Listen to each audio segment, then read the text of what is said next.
Hello, citizens of YouTube. This is the Geeky Nerd here, and today we're going to be talking about the Geissele Super 42 recoil spring. So, for those of you guys who don't know, this is basically the ultimate best of the best AR builds, and nothing speaks like quality and ultimate best of the best. Also, very makes my wallet go run in fear is Geissele. If you guys want to see the entire build and kind of the overview here, check out the other videos at the end, or just search the channel. You can find them there. But without further ado, let's get into it. So, the Geissele Super 42 recoil spring. What's so special about it? What warrants the price, and why did I choose it? So it comes in this nice little tube, I guess you'd say here. Nothing too crazy. You can see in the instructions, Super 42. Important thing to note, this spring will not fit over standard buffer. You do have to get it as a set together. So braided wire and all that fun good jazz. Put that back. So what makes it so special? Well, as I said right there, it is made of braided wire. Now, just for general mechanical properties of things, single pieces of flat wire like what's found in your standard recoil springs is great. It works okay. However, it can get heat deformation just after extended cycling. It's also not the most reliable, durable types of springs that you can have. What braided wire does is it distributes that load across the force of 3 different springs, and each one basically counteracts upon the other and keeps everything nice and sturdy and cohesive together. So for this, let me actually show you guys. Don't mind my little punch here. Oh, there we go. Let's make sure it doesn't fling out, and you'll put your eye out, Johnny. Come on. Okay, that should be good. There we go. You see, it is under pretty good pressure. So, as you see here, this looks very similar to something, doesn't it, guys? If you own an AK, you know what I'm talking about. And one thing that AK triggers have is they actually have this braided wire. That is their spring. And if anything knows about reliability, it's AKs, right?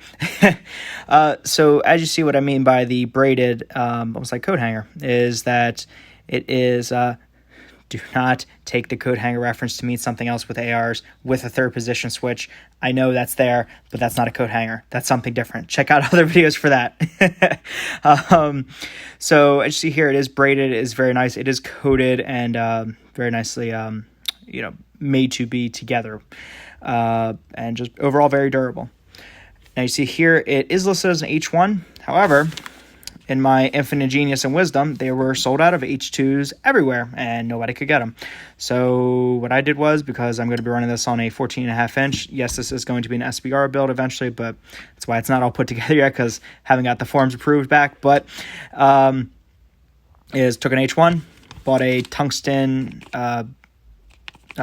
weight, punched out the little roll pin in here, popped it out, pop the new one in, boom, H2 buffer. And if I ever need to go back to it, because I don't ever see myself going any higher to need an H3, I still have it. So getting best of both worlds here.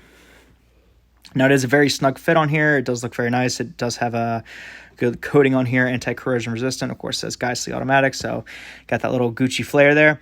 And overall, very nice spring. Now again, you're probably saying, boy, it's just a spring. Well, the spring and the buffer weight is a very important and critical part of your whole build, because this is actually what allows your semi-automatic rifle to be a semi-automatic rifle. If you delete this, it's a very hard-hitting single shot. That'll pretty much stay stuck in the tube. And with the spray, again, it gives you longevity, but it also has a bit more resistance to compression, which does a few things. One, it increases the lockup, the lockup face, basically the rear pressure that is forcing against the bolt to make sure it stays in its natural resting place in full lock position. It also lowers the felt recoil. Now, the recoil is still the same, but how you feel it actually gets delayed, because from the time you pull the trigger, it takes a bit more time and energy for that bolt to compress this mass with this weight against this spring, which is always nice. So your perceived recoil is less.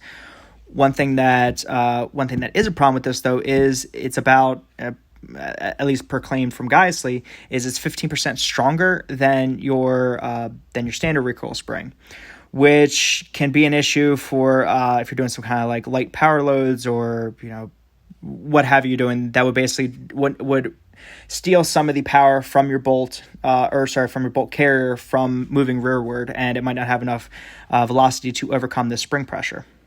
So one little thing to note about that. Now, while I'm putting this back here, this recoil spring is actually modeled after a MG42, which MG42 was a light machine gun during World War II, used by the Germans, and to great effect, unfortunately. And as soon as I can get this here, find a flat spot. Come on. There we go.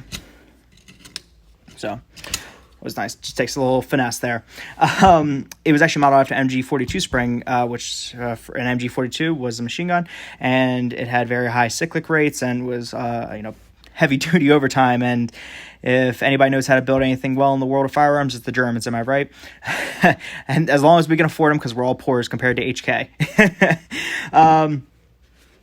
But yeah, this recoil spring is modeled after that, which is always good to just learn about that. Now, one additional thing that does, of course, beyond the little clang there, you can see it doesn't have as much raspiness in the tube. Now, that is a bit on part because of the tube, but also because of this braided spring. It isn't like that flat wire that's just juddering along inside the tube. Because it is smooth and braided, it more or less slides across the tube. So if you're running suppressed or anything like that, it will lower the harmonics that the spring is experiencing and make it a much quieter shot and remove a bit of that twang that we all have come to know and love from standard ARs. So for this, would I recommend it? Wholeheartedly. A lot of people do. If you look out there, it isn't just me. But yes, it is just a recoil spring and a buffer weight. And if you just want a cheap running gunner, it's not needed. However, if you want to reduce the sound, increase the longevity and reliability, and also if you're running a binary trigger like I am in here, then just increase the reliability of the recoil rate, then or not recoil rate, cyclic rate, then I would highly recommend these. And for what you're getting, I think I paid this was around all included I think it was like $85, $90. So nothing too crazy, nothing too expensive. And for what you're getting, I think the benefits far outweigh the cons, which the only con is price. So with that, guys, I'm going to wrap it up here. Hope you enjoyed. If you did, please like, comment, subscribe. And I hope everyone is having a wonderful, awesome, fantastic day. I'll catch you guys next time.